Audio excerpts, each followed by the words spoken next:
Assalamualaikum warahmatullahi wabarakatuh. Nama saya Zahwa Safira. Saya berasal dari Prodi Teknik Sipil kelas B. Di sini saya akan mempresentasikan hasil studi kasus kemacetan lalu lintas Jalan Tuanku Tambusai, Provinsi Riau. Nah, di sini terdapat mind map yang akan kita bahas untuk selanjutnya. Di sini ada pembahasan, pendahuluan, tinjauan pustaka, penutup, lalu daftar pustaka. Nah, yang pertama terdapat pendahuluan. Latar belakang, kendaraan adalah salah satu alat yang penting bagi pergerakan kehidupan sebagai alat transportasi yang dibutuhkan dalam kegiatan sehari-hari. Perkembangan kuantitas kendaraan di masyarakat menimbulkan banyak dampak. Salah satunya kemacetan. Kondisi arus lalu lintas melebihi kapasitas rencana jalan sehingga kecepatan bebas ruas jalan mendekati atau lebih dari 0 km per jam. Salah satu contohnya adalah kemacetan lalu lintas di Jalan Tuanku Tambusai, Pekanbaru, yang menghubungkan pusat aktivitas seperti pendidikan, perekonomian, bisnis, dan lain-lain. Nah, di sini terdapat rumusan masalah. Yang pertama, bagaimana analisis lanjut kemacetan di Jalan Tuanku Tambusai? Yang kedua, apa saja yang dapat dilakukan untuk meminimalisir angka kemacetan di Jalan Tuanku Tambusai, Pekanbaru? Yang ketiga, apa saja tindakan hambatan yang dialami pemerintah dalam upaya mengurangi kemacetan di Jalan Tuanku Tambusai, Pekanbaru? Lalu di sini ada tujuan penelitian. Untuk menganalisis bagaimana kemacetan yang terjadi di Jalan Tuanku Tambusai, Pekanbaru. Yang kedua, untuk mengetahui bagaimana faktor, penyebab, dan upaya yang dilakukan pemerintah. Yang ketiga, untuk mengetahui hambatan yang dialami pemerintah dalam mengurangi kemacetan. Selanjutnya di sini ada metode penelitian. Metode penelitian yang digunakan bersifat kualitatif. Metode penelitian deskriptif, kualitatif digunakan untuk menemukan pengetahuan atau teori pada satu waktu yang merupakan pendekatan studi kasus dengan memusatkan pada satu objek tertentu untuk dipelajari. Data yang diperoleh didapat dari semua pihak bersangkutan dari berbagai sumber. Tujuannya adalah untuk membuat deskripsi gambaran secara sistematis, faktual mengenai fakta, sifat, dan hubungan yang diselidiki. Selanjutnya di sini terdapat tinjauan pustaka. Nah, berdasarkan Direktorat Jenderal Bina Warga pada tahun 2006, jalan adalah prasarana transportasi darat yang meliputi segala bagian jalan, termasuk bangunan pelengkap dan pelengkapannya yang diperuntukkan bagi lalu lintas yang berada pada permukaan tanah, di atas permukaan tanah, di bawah permukaan tanah atau air, serta permukaan air kecuali jalan kereta api, jalan lori, dan jalan kabel. Nah, di sini ada volume lalu lintas. Kendaraan ringan, kendaraan berat, sepeda motor. Nah, di sini ada hambatan samping. Yang bisa kita lihat dari tabel berikut ada tipe kejadian, hambatan samping, simbol, faktor bobot, frekuensi kejadian. Di sini kita bisa meminimalisir atau melihat seperti contohnya kayak tipe kejadian pejalan kaki parkir kendaraan. Simbolnya PED, faktor bobot 0,5, frekuensi kejadiannya per jam 200 M. Nah, selanjutnya di sini ada kecepatan arus bebas. Kecepatan arus bebas FV didefinisikan sebagai kecepatan pada tingkat arus 0, yaitu kecepatan yang akan dipilih pengemudi jika mengendarai kendaraan bermotor tanpa dipengaruhi oleh kendaraan bermotor lain di jalan. Nah, FV 0 sama dengan kecepatan arus bebas kendaraan ringan kilometer per jam. Kecepatan arus bebas dasar kendaraan kilometer per jam. FVW penyesuaian lebar jalur lalu lintas kilometer per jam. FFVSV sama dengan faktor penyesuaian kecepatan untuk hambatan samping. FFCS sama dengan faktor penyesuaian untuk ukuran kota. Selanjutnya ada kapasitas dasar. Nah, di sini ada tabel, terdapat ada tipe jalan, kapasitas dasar, keterangan. Seperti 4 lajur terbagi atau jalan satu arah. Kapasitas dasarnya 1650, keterangannya per lajur. Nah, di sini ada faktor penyesuaian lebar jalur FCW. Terdapat ada tabel tipe jalan lebar jalur lalu lintas efektif FCW. Nah, di sini kita bisa lihat sendiri ada 4 lajur terbagi atau jalan satu arah yang per lajurnya 3,00, FCW-nya 4,00. Nah, di sini kita bisa melihat angka-angkanya, lebar jalur dan FCW-nya. Selanjutnya ada faktor penyesuaian arah lalu lintas FCSP. Untuk jalan terbagi dan jalan satu arah, faktor penyesuaian kapasitas untuk pemisah arah digunakan nilai 1,0. Nah, di sini ada faktor ukuran kota FCS. Kapasitas untuk ukuran kota ditentukan berdasarkan ukuran penduduk di data pada lokasi penelitian tersebut. Nah, di sini ada tabel, ada terdapat ukuran kota dalam kurun juta penduduk. Yang selanjutnya ada faktor penyesuaian untuk ukuran kota. Seperti kurang dari 0,1, faktor penyesuaiannya 0,86. Nah, di sini kita bisa melihat sendiri tabelnya. Selanjutnya ada derajat kejenuhan. Derajat kejenuhan DS didefinisikan sebagai rasio arus terdapat kapasitas, digunakan sebagai faktor utama dalam penentuan tingkat kinerja simpan dan segmen jalan. Apabila nilai derajat kejenuhan besar 0,75, maka jalan tersebut dianggap sudah jenuh dan perlu dilakukan peningkatan jalan atau alternatif penyelesaian lain. Derajat kejenuhan dirumuskan sebagai berikut. DS sama dengan Q per C, DS sama dengan derajat kejenuhan, Q sama dengan volume, SMP per jam, C sama dengan kapasitas SMP per jam. Nah, di sini selanjutnya ada kecepatan tempuh. Didefinisikan sebagai kecepatan rata-rata ruang dari kendaraan ringan LV sepanjang segmen jalan. Kecepatan tempuh dihitung dengan persamaan berikut.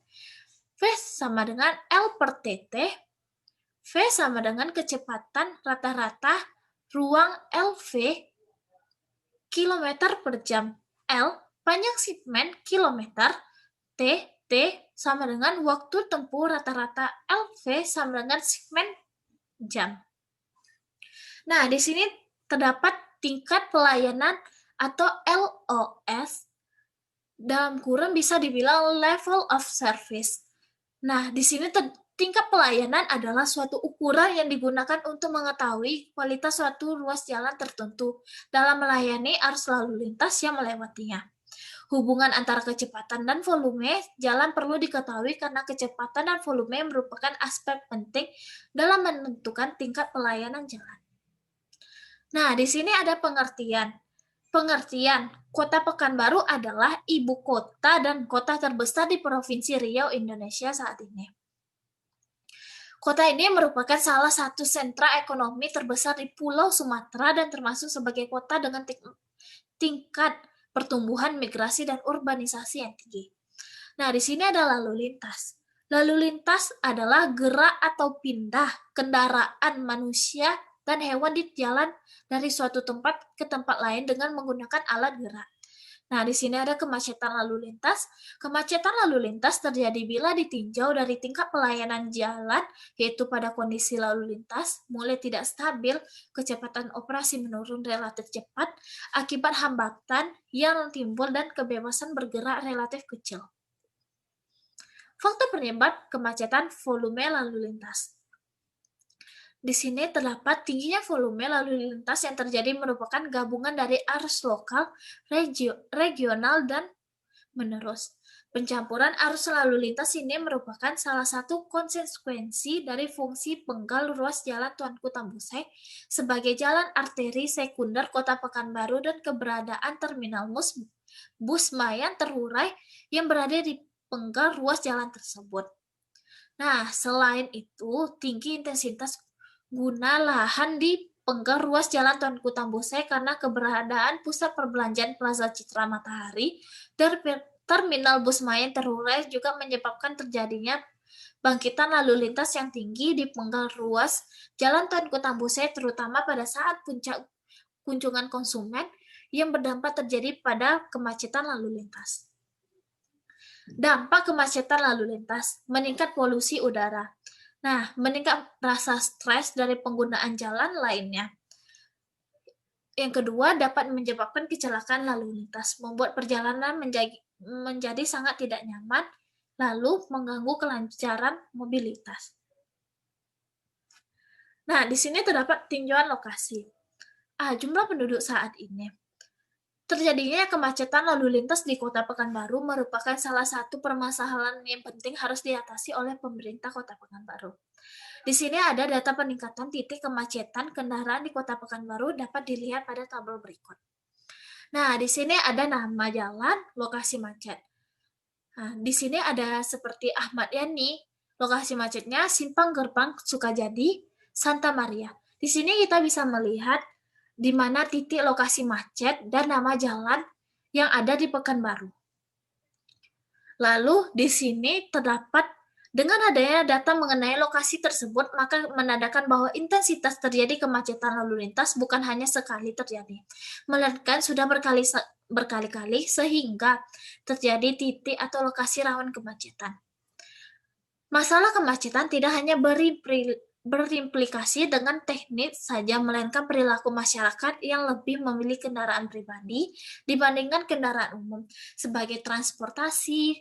Nah, data perbandingan atau ratio volume kendaraan dengan kapasitas jalan dapat dilihat pada tabel berikut. Di sini terdapat ada ruas jalan, status jalan, volume SM atau per jam, kapasitas, dan F per C, rad, IO.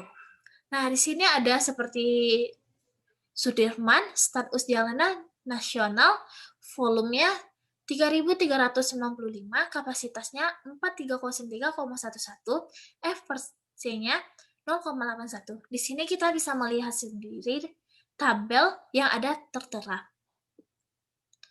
Nah, hal ini ditandai dengan angka ratio yang rata-rata meningkat angka 1, terutama pada Jalan Sudirman. Hal ini sangat rentan mengakibatkan terjadi kemacetan sehingga perlu adanya upaya untuk mengatasi kemacetan lalu lintas di Kota Pekanbaru. Dapat disadari bahwa mengatasi kemacetan merupakan peranan penting bagi Dinas Perhubungan dan Satlantas. Maka perlu diadakan koordinasi yang baik antar instansi sehingga tujuan dan mengatasi kemacetan di Kota Pekanbaru dapat terlaksana. Adapun sarana dan prasarana sebagai berikut. 1. Kendaraan dinas. 2. Tempat pertemuan. 3. Alat komunikasi. Dan 4. Dan lain-lain. Adapun fenomena-fenomena yang penulis temui di lapangan sebagai berikut. 1. Kurangnya komunikasi antara pihak Dinas Perhubungan dan Satlantas dalam penanganan kemacetan lalu lintas. 2. Kurang harmonis hubungan antara kerja Dinas Hubungan dan Satlantas dikarenakan dalam mengatasi kemacetan masing-masing instansi berjalan sendiri kecuali diadakannya razia gabungan. Lalu, terdapat kendaraan atau kendaraan transportasi di Riau saat ini. Seperti telah kita lihat dari fungsinya, transportasi sangat penting dalam kehidupan keseharian masyarakat. Banyak masyarakat yang memerlukan transportasi untuk menjalankan kegiatan seperti berbelanja, bekerja, bersekolah, dan lain sebagainya.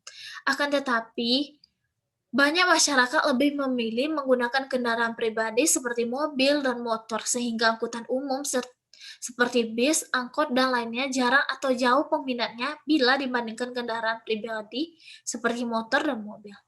Hal ini dapat menyebabkan jumlah kendaraan meningkat dan terus-menerus sehingga setiap tahunnya ditambah dengan laju pertumbuhan yang semakin pesat, serta tidak sebandingnya jalan yang tersedia, akibatnya kemacetan pun terjadi. Selain itu, rendahnya fasilitas transportasi umum pun menyebabkan masyarakat membeli kendaraan pribadi. Efektif dan efisien di antara lain: satu, lancar atau cepat; dua, aman atau selamatnya; tiga, berkapasitas; empat, dilaksanakan dalam frekuensi yang memadai; lima, teratur; enam, komprehensif; tujuh, bertanggung jawab; delapan, biaya murah atau harga terjangkau; sembilan, kenyamanan. Nah, bila kemacetan lalu lintas terjadi secara terus-menerus dan tidak dapat diatasi, akan menciptakan kelumpuhan lalu lintas kendaraan bermotor secara total, yang berarti akan terjadi kendaraan stagnan atau stagnasi secara menyeluruh. Kepadatan dan kemacetan lalu lintas di atas ambang-ambang batas terjadi dan dialami setiap kota besar di Indonesia seperti Jakarta, Surabaya, Medan, dan Makassar lainnya. Nah, di sini apa saja tindakan pemerintah untuk mengatasinya? Pemerintah bisa membuat flyover, operasi zebra, penutupan utron. Pembangunan flyover. Pemerintah daerah Pemda dalam hal ini digagas oleh Pemerintah Perhubungan Provinsi Riau mendirikan jembatan flyover. Jembatan flyover sendiri merupakan jembatan lintas praktis yang biasanya dibuat untuk mengurangi kemacetan di jalan lintas biasa, karena bagi pemerintah daerah Pekanbaru ini dapat mengurangi kemacetan terjadi di ibu kota. Operasi Zebra. Dalam menghindari kemacetan, pihak Dinas Perhubungan Provinsi Riau dan kepolisian selalu mengupayakan kondisi lalu lintas yang aman dan lancar. Mulai dari razia yang disebut dengan istilah Operasi Zebra, di mana operasi ini dilakukan secara terjadwal dan memiliki batas kurun waktu pelaksananya. Penutupan utron. Kepala Bidang Manajemen dan Rekayasa Lalu Lintas di Sub Kota Pekanbaru, Edi Sofyan, saat ini dikonfirmasikan mengatakan penutupan utron bertujuan untuk mengurangi kemacetan di lokasi tersebut. Ia berkata pada jam sibuk dan jam pulang kerja lalu lintas di ruas jalan tersebut kerap macet. Dengan penutupan utron secara permanen ini, yakini dapat mengurangi kemacetan dan menata kembali arus lalu lintas. Kesimpulannya, satu, untuk mengurangi masalah kemacetan yang semakin bertambah dan agar tidak terjadi kemacetan total, maka semua masyarakat dan pemerintah ikut andil untuk memikirkan jalan keluar atau permasalahan kemacetan. Dua, pemerintah harus bisa menegakkan aturan-aturan lalu lintas agar pengguna jalan lebih tertib dan jerah ketika melanggar. Tiga, pemerintah harus meningkat keamanan dan kenyamanan dari angkutan umum seperti busway, angkot, kereta api, dan lainnya. Tiga, empat, masyarakat harus membantu pemerintah dalam mengurangi kemacetan dengan selalu tertib berlalu lintas, tidak melanggar dan sadar dan mematuhi semua aturan lalu lintas agar kemacetan yang parah akan sedikit demi sedikit berkurang. Kelima, kedisiplinan berkendara patut diperbaiki dan juga masyarakat harus memilih menggunakan angkutan umum daripada menggunakan kendaraan pribadi agar volume kendaraan di jalan tidak menumpuk yang membuat kemacetan lebih parah. Nah, di sini ada saran. Pemerintah sebaiknya meningkatkan pelayanan dan kenyamanan angkutan umum agar masyarakat tertarik untuk beralih dari kendaraan pribadi ke kendaraan umum. Yang kedua, melakukan pembatasan usia kendaraan, karena jika kendaraan tersebut sudah terlalu tua, maka kendaraan tersebut menjadi tidak fungsional lagi. Selanjutnya, pemerintah juga sebaiknya memasukkan pendidikan berlalu lintas dalam lingkup sekolah dasar dan sekolah menengah. Nah, sekian dari presentasi saya. Apabila ada salah kata, mohon dimaafkan. Assalamualaikum warahmatullahi wabarakatuh.